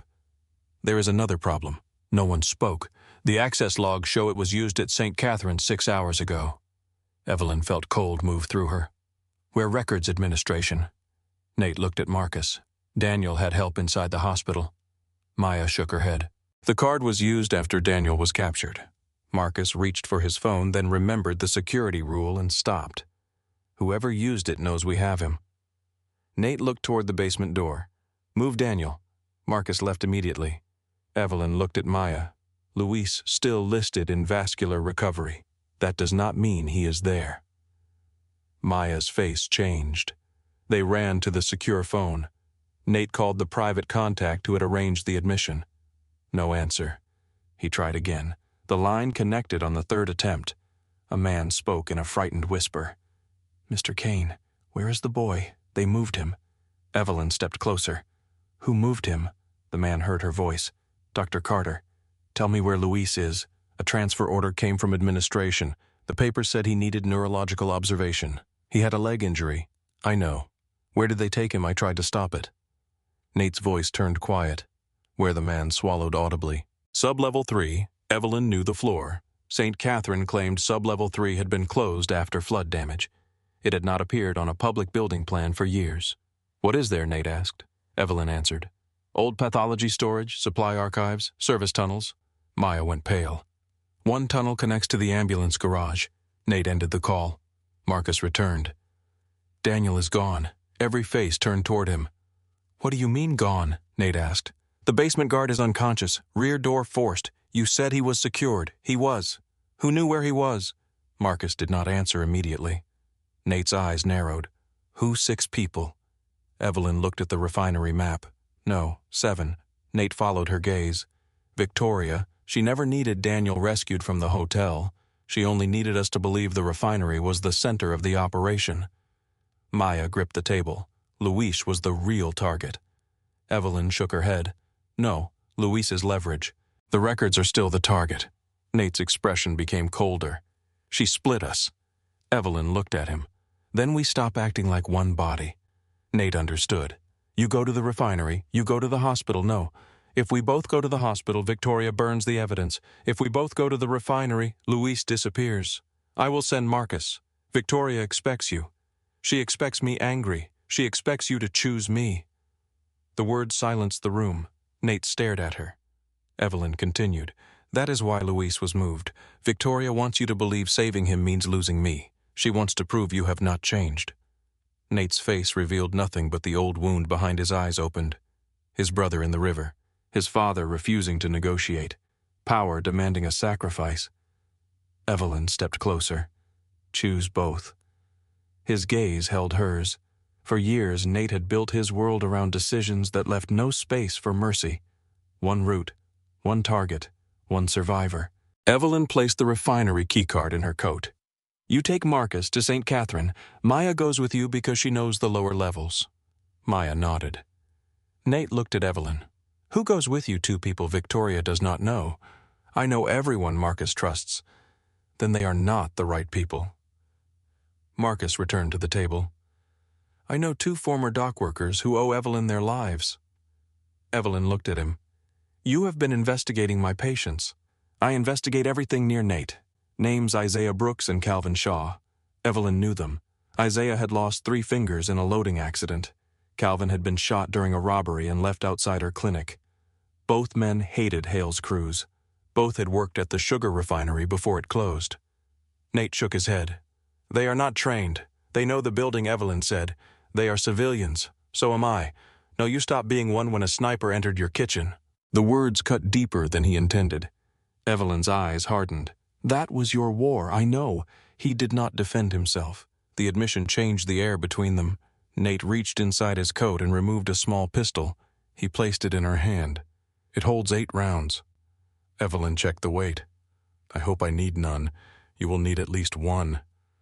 "That is not how I work. It may have to be tonight." She looked at him. "No. Tonight I work the same way I always have. I stop the bleeding. I find the damage. I remove what is killing the body." Nate's gaze stayed on her. "Cities are not bodies. Power systems are." He closed her fingers around the pistol. "Come back." The command was gone from his voice. Only the request remained. Evelyn placed the weapon inside her coat. "You too." They left the hotel through separate exits. Rain had stopped, but the city remained wet and shining beneath the night. The refinery stood 30 miles upriver beyond the last neighborhoods where marshland pressed against abandoned industry. Isaiah drove an old maintenance truck. Calvin sat beside him with a wrench across his knees. Evelyn rode in the back among coils of cable-rusted tools and 2 oxygen tanks taken from the hotel's emergency room. Isaiah glanced at her through the mirror. "You sure about this, Doc?" "No. That makes 3 of us." Calvin looked back. "I heard Hale has 20 men at the plant. She may, and we have a wrench. You also have me." Calvin considered that. That helped last time. They left the highway and turned onto a service road covered with weeds. The refinery rose ahead in the darkness. Tall metal towers, broken windows, pipes twisting between buildings like exposed veins. No lights appeared at the main gate. That was worse than guards. Isaiah stopped near a drainage channel. They continued on foot. The marsh air smelled of mud, river water, and rust. Evelyn carried the oxygen tank by its handle while Calvin carried the second. Isaiah led them beneath a collapsed fence. They reached the treatment wing without being seen. The hospital keycard opened the door. Inside, dust covered the floor. Old examination rooms lined the corridor. Cabinets stood open. Some still contained sealed tubing and faded surgical packs. Evelyn ran her hand across an oxygen connection. Pressure remained in the line. Someone had restored the system. "She is using the medical wing," Evelyn whispered. Isaiah pointed toward fresh footprints in the dust. 3 people had passed recently. One set was smaller. Evelyn crouched. Women's shoes. Victoria. They followed the corridor until it reached a stairwell. Voices sounded above. Calvin looked at Evelyn. "Your plan still talking?" "Yes." "What are we doing?" "You remain here." He frowned. "We did not come to hide." "You came to open the lower service gate when I signal." How Evelyn removed a small transmitter from her pocket. 1 press activates a silent light. 2 presses means open the gate, 3 means leave. Isaiah took it. "What if you do not press wait 20 minutes, and then open the gate?" Calvin shook his head. "That sounds like a plan made by someone expecting trouble." "It is." Evelyn climbed the stairs alone. At St. Catherine, Nate entered through the ambulance garage wearing a hospital security jacket over his blood-stained bandages. Maya walked beside him in blue scrubs. Marcus followed, pushing an empty gurney. No one challenged them. That frightened Maya. This area should have 2 guards. Marcus looked toward the security desk. The monitors were active, but the chair was empty. They cleared the floor. Nate touched the wound beneath his shirt. Evelyn's stitches pulled with every step. Maya noticed. "You should not be here." She said the same thing. She was right. She usually is. They reached the elevator. Sub-level 3 required a key. Maya used an old staff code. The elevator descended. When the doors opened, the smell of bleach and old concrete filled the air. A trail of blood crossed the floor. Maya crouched beside it. Fresh. Nate followed the trail. It ended at a locked pathology room. Marcus raised his weapon. Nate opened the door. Inside, the hospital contact who had arranged Luis's admission lay against the wall, bleeding from a wound in his shoulder. Luis was gone. The man looked up. They took him through the tunnel. Who, Nate asked. Hospital security, a woman from administration, Daniel Cross. Marcus's face hardened. Nate crouched. How long ago? 10 minutes. Maya pressed gauze to the man's shoulder. "Which tunnel?" He pointed toward a steel door at the back of the room. "It leads to the old ambulance route." Marcus checked his pistol. "They could be anywhere." Nate looked at a wall map. The tunnel ran beneath the hospital, crossed 2 blocks, and opened near an abandoned funeral home. Victoria had created a clean extraction route. Maya stayed with the wounded man. Nate and Marcus entered the tunnel. At the refinery, Evelyn reached the processing floor. The space stretched beneath a high metal roof. Old machines stood in rows, their surfaces red with rust. Chains hung from overhead tracks. Moonlight entered through broken windows and cut pale rectangles across the floor. Victoria Hale stood at the center of the room. She wore a white suit. Daniel stood behind her. 4 armed men occupied the surrounding platforms. Evelyn stopped. Victoria smiled. "You came alone.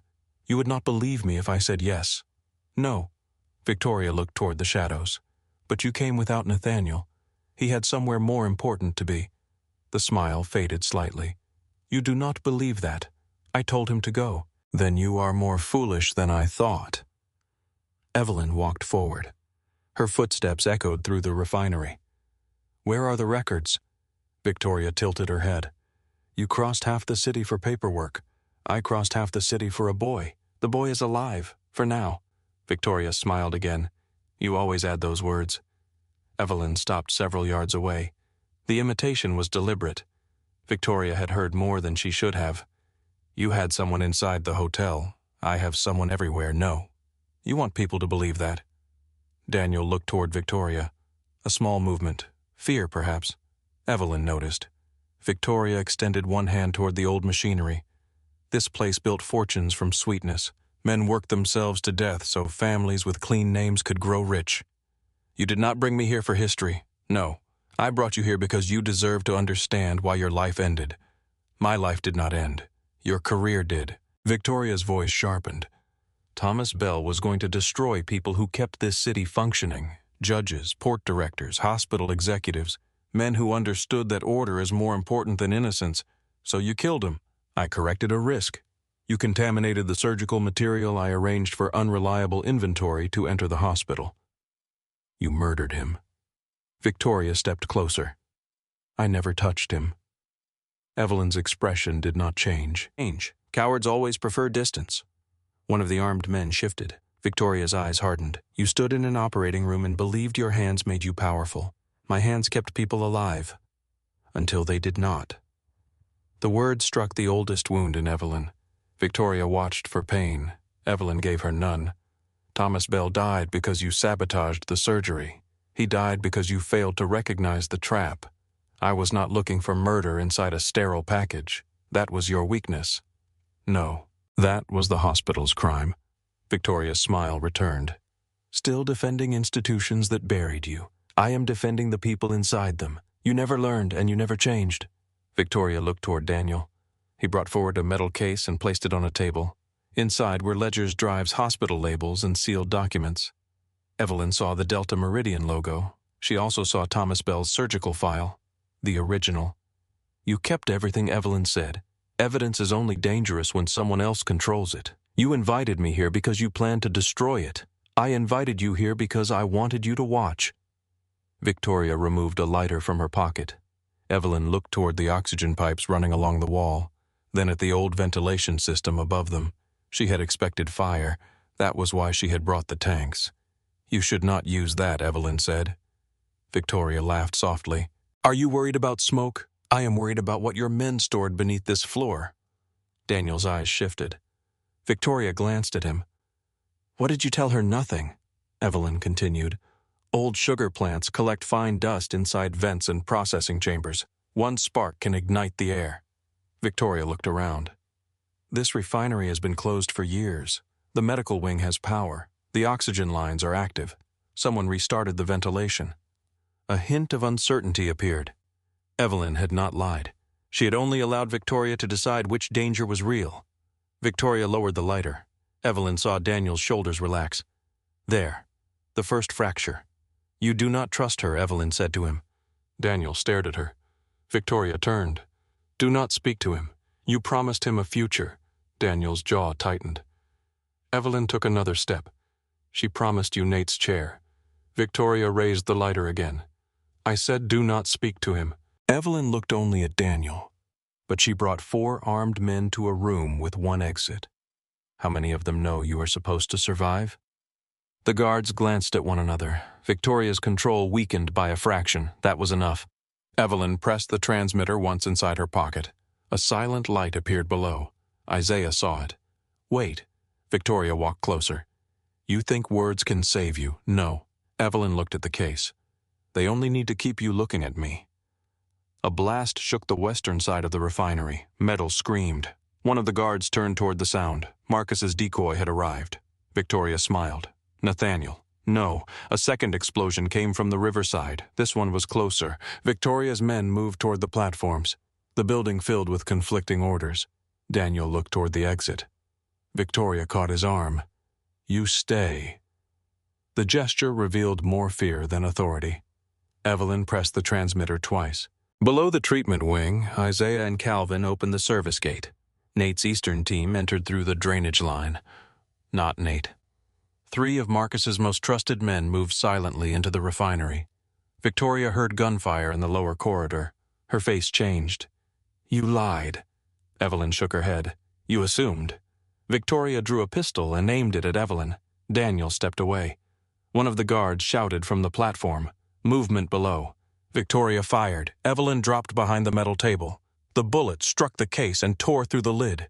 Documents scattered across the floor. Gunfire erupted from the lower level. The refinery became noise smoke and moving shadows. Evelyn crawled toward the case. Victoria fired again. The bullet struck the floor inches from her hand. Daniel grabbed the nearest drive and ran toward the catwalk stairs. Victoria turned and shot him in the leg. He fell against the railing. You belong to me, she shouted. Daniel looked up at her. No one belongs to you. He threw the drive over the railing. Evelyn lunged and caught it before it fell through the machinery. Victoria fired toward her. Calvan emerged from the treatment corridor and hurled the wrench. It struck Victoria's arm. The pistol slid across the floor. A guard aimed at Calvan. Isaiah tackled him from the side. They crashed against an old conveyor. Evelyn pulled the pistol Nate had given her. She aimed at Victoria. Victoria froze. For a moment the two women stood across from each other while gunfire echoed through the building. You will not shoot, Victoria said. Evelyn's hand remained steady. You are not a killer, no. Victoria smiled. That is why you lose. She reached toward a second weapon hidden beneath her jacket. Evelyn fired. The bullet struck Victoria's shoulder. She fell against the table. Shock replaced arrogance. Evelyn approached and kicked the weapon away. I know where bullets go. Victoria pressed one hand to the wound. Blood spread through the white fabric. You could have killed me. Yes. But you did not. No. Still pretending mercy is strength. Evelyn crouched beside her and tightened a strip of cloth above the wound. Victoria stared at her.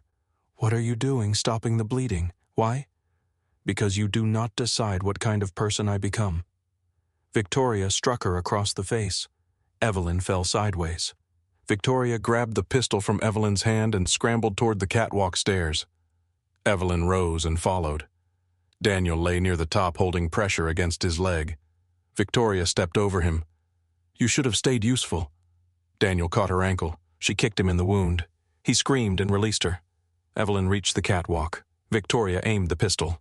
The metal walkway hung 40 feet above the processing floor. Below, Nate's men fought through the remaining guards. Victoria backed toward the far end. You think Nathaniel chose the boy over you? She said. He chose both. No man like him chooses both. He is not your father. Victoria's expression twisted. The words found something old, something Evelyn had guessed from years of cruelty built around possession.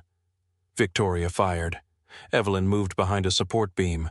The bullet struck metal and ricocheted into the darkness. Victoria fired again. The pistol clicked empty. She looked down at it. Evelyn stepped from behind the beam. Victoria charged. They collided against the railing. Victoria was stronger than she looked. She drove her elbow into Evelyn's ribs, grabbed her hair and slammed her against the steel. Evelyn tasted blood. Victoria reached for the knife inside her sleeve. Evelyn caught her wrist. The blade hovered between them. You should have stayed broken, Victoria hissed. Evelyn twisted the wrist outward. Victoria fought back. The railing groaned. Below, the old machinery began to move. Isaiah had restored power to the emergency system. Conveyor belts shuddered awake. Fans turned inside the ventilation shafts. Victoria looked toward the sound. Evelyn used the distraction. She drove her thumb into the nerve below Victoria's elbow. Victoria's hand opened. The knife fell. Evelyn struck the side of her knee. The joint collapsed. Victoria dropped against the railing. A section of rusted metal broke loose. She fell backward, catching the edge with both hands. Her body hung above the machinery. Evelyn dropped to her knees and grabbed her wrist. Victoria stared up. Below them, gears turned slowly. Pull me up. Evelyn braced both feet against the catwalk. Victoria's blood made her grip slippery. Give me your other hand. Victoria reached up. Then her expression changed. She pulled a small blade from her shoe. Evelyn saw it. You would rather kill me than live. Victoria smiled through the pain. I would rather choose. She slashed upward. The blade cut Evelyn's forearm. Evelyn's grip loosened. Victoria fell. She struck a lower platform and rolled onto the metal grating. The impact broke her fall, but not gently.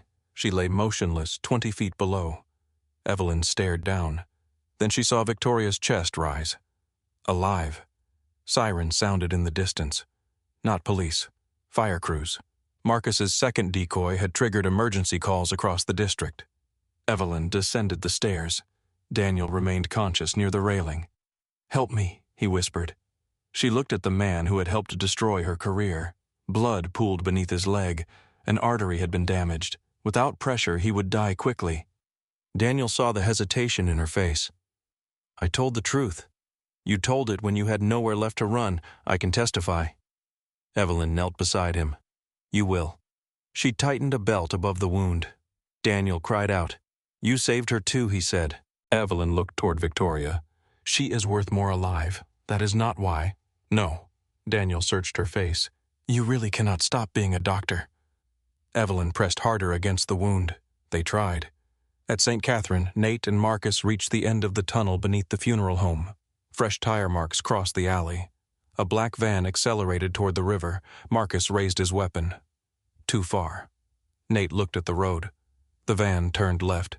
He remembered the old ambulance routes. "There is a floodgate ahead." They ran to a parked hospital vehicle and forced the driver out. Marcus drove. Nate called the Port Authority using a secure line. "Close gate 7. The man on the other end hesitated. "Mr. Kane, that requires city approval. Close it." "We cannot." Nate looked through the windshield. The van remained 2 blocks ahead. He thought of Evelyn. Power is useful when pointed correctly. Open the emergency levee barrier. "That will flood the service road. There are no civilians on it. How do you know?" "Because I cleared the route last year. The barrier released. River water poured across the road ahead. The van struck the rising current and spun sideways." Marcus stopped the vehicle. 2 armed men emerged from the van. Gunfire shattered the windshield. Nate and Marcus returned fire. 1 man fell. The other ran toward the alley. Marcus followed. Nate reached the van. Daniel was not inside. Luis lay unconscious on the floor, wrists bound, an IV line taped into his arm. Nate checked his pulse. Alive. A woman in a hospital administrator's coat tried to crawl through the rear door. Nate caught her. "Where is Cross?" She stared at him. He left at the refinery. Nate looked at Luis. The boy's breathing was slow. "What did you give him, sedative?" "How much?" She refused to answer. Nate pressed the barrel of his weapon against the side of the van, not against her. The metal rang. The woman flinched. "How much?" She told him. Nate called Maya. She instructed him to keep Luis on his side and monitor his breathing until she arrived. Marcus returned, dragging the second gunman by the collar. "Alive," he said. Nate looked at the unconscious boy. Good. A message arrived on the secure phone. 1 line from the refinery team. Records recovered. Hale alive. Evelyn injured but stable. Nate read the words twice. Marcus saw his face. She made it. Nate closed his eyes for 1 second. Then he opened them. "Get the boy back to St. Catherine. You are going to the refinery." "Yes." "You are bleeding again." Nate looked down. Blood had spread beneath his shirt. Marcus shook his head. "She will kill me if I let you arrive like that. She already tried." The refinery fell quiet before dawn. The surviving guards had surrendered. Isaiah sat against a wall with a cut above his eye. Calvin wrapped his bruised hand in a strip of cloth. Daniel lay on a makeshift stretcher. Victoria had regained consciousness on the lower platform. Her shoulder was bandaged, her left leg bent at an unnatural angle. She watched Evelyn from across the processing floor. "You think this ends me," Victoria said. Evelyn placed the original surgical file inside the metal case. "No." Victoria laughed softly. "You finally understand. It ends the version of you that could hide." The refinery doors opened. Nate entered. His shirt was dark with blood. Evelyn saw it immediately. "You tore the stitches again." He crossed the floor toward her. "That is the first thing you say you are bleeding. You were shot at. You were shot first." He stopped in front of her. For a moment neither spoke. Then Nate touched the cut on her face with careful fingers. "You came back," he said. "So did you." He looked toward Victoria. She smiled weakly. "Nathaniel, still arriving after the woman finishes your war." Nate turned. The men around him became silent. Victoria saw death in his expression. For the first time she looked afraid. Nate walked toward her. Evelyn followed. Victoria raised her chin. "Do it." Nate stood over her. "You murdered my people. You used a hospital as a weapon. You threatened a child. And you have done worse." "Yes." The answer startled her. Nate drew his gun. Evelyn watched his hand. Victoria smiled again. "There he is." Nate aimed at her. The refinery held its breath. Evelyn did not tell him to stop. She did not touch his arm. She understood that the choice had to belong to him. Nate looked at Victoria for a long time. Then he lowered the gun. Her smile disappeared.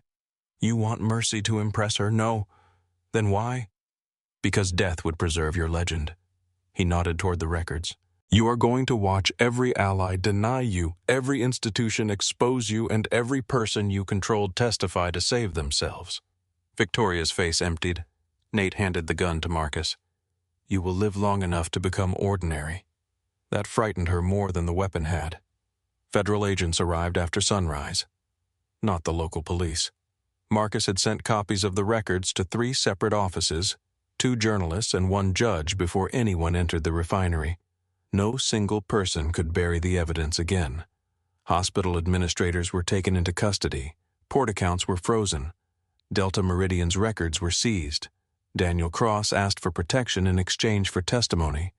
Victoria Hale left the refinery beneath armed guard, alive and silent. Evelyn stood beside an ambulance while a paramedic cleaned the cut on her arm. Nate approached. His wound had been bandaged again, poorly. She looked at it. "Who did that, Marcus? He should never touch medical tape again. I will tell him. You need a hospital.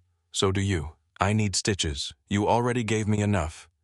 Evelyn looked toward the ambulance carrying Daniel. He confirmed the original serial numbers and the payment records. The board cannot ignore that. No. The possibility felt dangerous. Hope had disappointed her too many times. She looked toward the rising sun over the refinery towers. 5 years earlier, she had walked out of St. Catherine carrying a box of personal belongings while security watched. She had believed the truth would eventually speak for itself. It had not. Truth needed evidence. It needed witnesses. Sometimes it needed dangerous people willing to place it where powerful men could not reach it. Nate stood beside her. "What are you thinking, that saving someone is easier than proving who hurt them?" He looked toward Victoria's convoy. "Not today." Evelyn turned to him. "You chose not to kill her." "I chose a worse punishment. That sounds like you. Are you disappointed and unrelieved?" "Yes." Nate studied her face. "You did not ask me to spare her. It was not my choice. You could have influenced it. I already did." His expression changed. Evelyn touched his bandage. "You knew what I would see if you killed her. What your father?" Nate looked away. She continued. "You chose not to become him. For one morning. One choice is where it starts." He looked back at her. There was no victory in his face, only exhaustion, and something quieter. Something that looked like the beginning of trust. A paramedic called Evelyn's name. Nate caught her hand before she turned. His grip was gentle. "No debt," he said. She looked at their joined hands. No obligation. No claim. Evelyn stepped closer. "Good." Then she kissed him beneath the rusted towers while the sun rose over the river, and the city began learning how many of its cleanest institutions had been built on blood. 3 months later, New Orleans was still learning how deep the corruption had gone. St. Catherine Medical Center announced an independent investigation after federal agents seized records from its executive offices. 2 administrators resigned before they could be questioned. A third attempted to leave the country and was arrested at the airport. Delta Meridian Supply collapsed within a week. The medical board reopened Evelyn Carter's case without apology. They called it a procedural review. Evelyn called it fear. She sat at a long table beneath cold fluorescent lights while 5 board members studied the same evidence they had once ignored. The original surgical labels, the altered inventory logs, Daniel Cross's testimony, Thomas Bell's hidden status as a federal informant. One board member cleared his throat.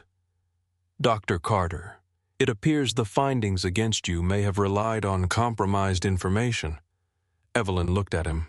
"They relied on lies." The man shifted in his chair. "We understand your frustration." "No, you understand the evidence. My frustration was available 5 years ago." Silence filled the room. Maya sat behind her arms crossed. Nate waited outside. He had offered to come inside. Evelyn had told him no. Some doors had to be entered without protection. The board voted 40 minutes later. Her license was reinstated. No ceremony, no public apology, only a signed document placed in front of her by a nervous clerk. Evelyn stared at her name. For years, she had imagined this moment as vindication. She had thought she would feel taller, lighter, restored. Instead, she felt tired. A license could return her title. It could not return the patience she had lost, the years she had spent underground, or the woman she had been before Thomas Bell died. Maya touched her shoulder. "You did it." Evelyn folded the document carefully. "No, we proved it." Outside rain had begun to fall. Nate stood beside a black car without an umbrella. His wound had healed, though he still moved carefully when he thought no one was watching. He wore a dark coat and the same unreadable expression that had once made entire rooms go silent. Evelyn stepped onto the sidewalk. He looked at the document in her hand. "Well," she held it up. "Dr. Carter." For a moment his face changed. Pride softened something in him. Then he said, "I never stopped calling you that. You also called me reckless. You were operating in a basement. You arrived through my kitchen window. That was an emergency. So was the basement." Nate opened the car door. Evelyn did not move. "What I have somewhere to show you." That sentence usually ends badly. Not today. She studied him. "No weapons. One. Nate. It is attached to me. Then leave it in the car." He stared at her. She waited. After a long moment, he removed the pistol from beneath his coat and placed it in the glove compartment. Evelyn got inside. He drove toward mid-city. The old laundromat was gone. In its place stood a renovated brick building with tall windows, a clean entrance, and a small brass plaque beside the door. Carter Community Medical Center. Evelyn stopped on the sidewalk. Through the window, she could see examination rooms, a waiting area, and a pharmacy counter. Maya stood inside speaking with two nurses. Luis sat near the reception desk with his mother. He was walking without a cane. Evelyn turned slowly toward Nate. "You bought it. The building was condemned. You bought the block. It was easier. I told you I would not accept your money. You did. Then what is this A foundation owns it? Which foundation one that cannot owe me anything?" She narrowed her eyes. Nate continued. "The board includes Maya, 2 physicians, a public defender, and a retired judge who hates me. You arranged all of this. I made calls. You built a clinic. I removed obstacles." Evelyn looked through the glass again. A little girl sat on an examination table while a nurse wrapped her hand. "You said buildings could be replaced," Nate said. She looked at him. "This one is not a replacement." "No. What is it?" He watched her carefully. "A door you can choose to walk through." Evelyn stepped inside. The clinic smelled of fresh paint, disinfectant, and coffee. Maya approached with tears in her eyes. "You knew, only for 2 weeks. You are terrible at keeping secrets. I kept this one." Luis stood when he saw Evelyn. Dr. Carter. The title sounded different in his voice, not official, earned. His mother hugged Evelyn before she could protest. "You saved my son." Evelyn looked toward Nate. He remained near the door, separate from the celebration, watching, always watching. But he did not enter until she motioned for him. That mattered. Over the next year, the clinic treated people no hospital wanted to notice. Dock workers, undocumented families, women escaping violent homes, children without insurance. Evelyn hired doctors who understood that medicine was not a favor reserved for the powerful. Maya became the clinic director. Luis trained as an emergency medical technician. Nate kept his distance from daily operations, but the neighborhood around the clinic changed. Drug crews disappeared from the corners. Protection payments ended. Businesses that had lived under fear reopened. Nate did not become a good man. Evelyn never asked him to pretend. He still controlled the port. He still carried influence through rooms where laws were treated as suggestions. But some routes closed. Weapons stopped moving through neighborhoods near schools. Traffickers vanished from his docks. Men who harmed women discovered that Nate Kane no longer considered their business profitable. People called it reform. Nate called it efficiency. Evelyn knew better. One night, nearly a year after the refinery, she found him standing on the clinic roof. The city stretched beneath them, warm and loud. Music drifted from a nearby bar. Nate looked toward the river. "Victoria was sentenced today. I heard. Life without parole. Daniel, 20 years. Evelyn joined him at the railing. "Do you regret letting her live? No, not even once every morning." She smiled. That sounds honest. It usually is with you. They stood in silence. Nate reached into his coat. Evelyn raised an eyebrow. I thought we agreed no weapons on clinic property. He removed a small velvet box. Her expression changed. Nate. He placed the box on the railing between them. I am not asking you to belong to me. Good. I am asking whether you will continue choosing me. She opened the box. Inside was a simple ring. No crown, no oversized stone, no symbol of ownership. Evelyn looked at him. You planned that sentence for 6 months. It still sounded controlling. I revised it 17 times. She laughed. The sound surprised both of them. Nate took her hand. There is no debt, no obligation, no claim, only a choice. Evelyn looked out across New Orleans, at the city that had broken them, at the city they had refused to leave.